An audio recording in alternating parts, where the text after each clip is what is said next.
هلو ماي بيستيز، ازيكم يا جمال يا حبايبي يا الناس المحترمة اللي بتتابعني. انا سنة عدت من حياتي، سنة ميلادية، عيد ميلادي اخر الشهر ان شاء الله. سنة عدى فيها مواقف كتيرة قوي.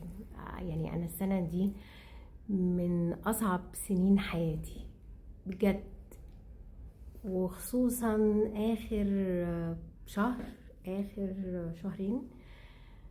أم، كانت الحاجات كتيرة قوي ورا بعضها، وحاجات صعبة صعبة صعبة اللي شفته في السنة دي حقيقي بجد بعمري كله.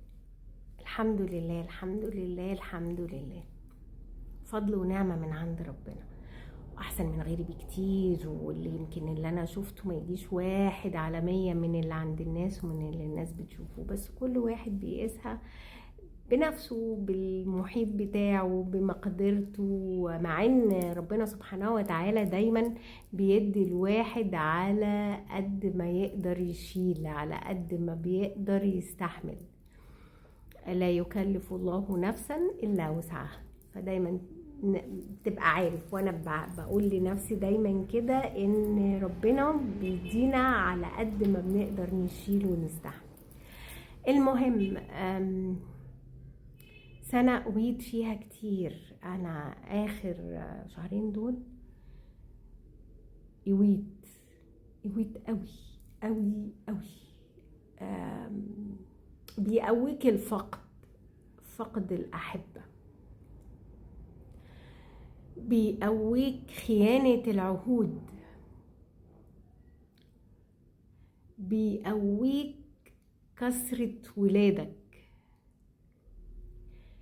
بيقويك ثواني في دبانة رخمة غلسة ثواني هروح اموتها واجيلكوا. مش عارفة هي الدبانة راحت فين، قفلت عشان اموتها مش لاقياها. المهم نرجع لمرجوعنا، ندخل جد شوية في المواضيع. فأواني كل اللي فات ده، فقدت 2، حد توفى، حد لسه عايش. فقدت قطتي اللي قاعدة معايا 14 سنة. فقدت نظرة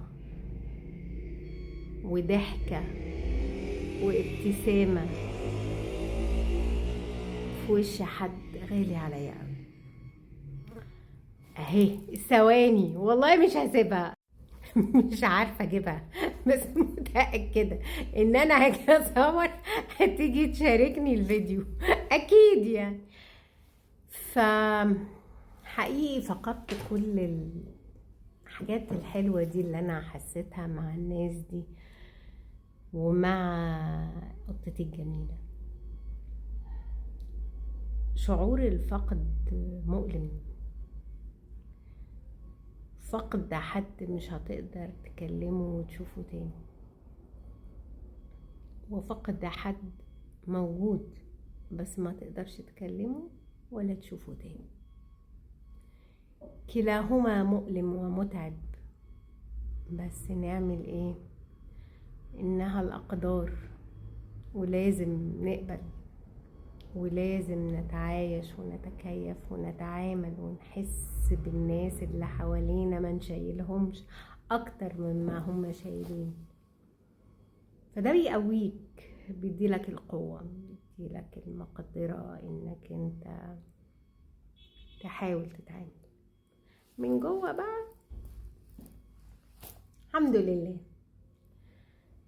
فأنا في زحام من النعم، والله والله ثم والله في زحام من النعم. الستر والعافية والصحة والقناعة والرضا، كنوز، كنوز الواحد عايش بيها.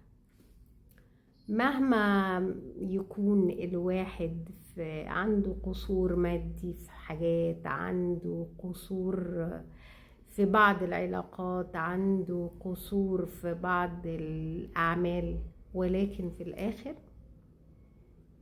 احنا في زحام من النعم.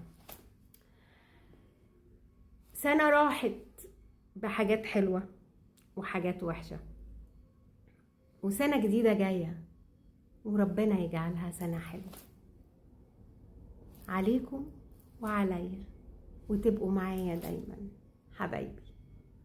بقيت أقوى الحمد لله، ربنا يديني المقدرة إن أنا أستمر وأفضل بابتسامتي معاكم، وبنضحك بعض، نسمع لبعض، وبننصح بعض.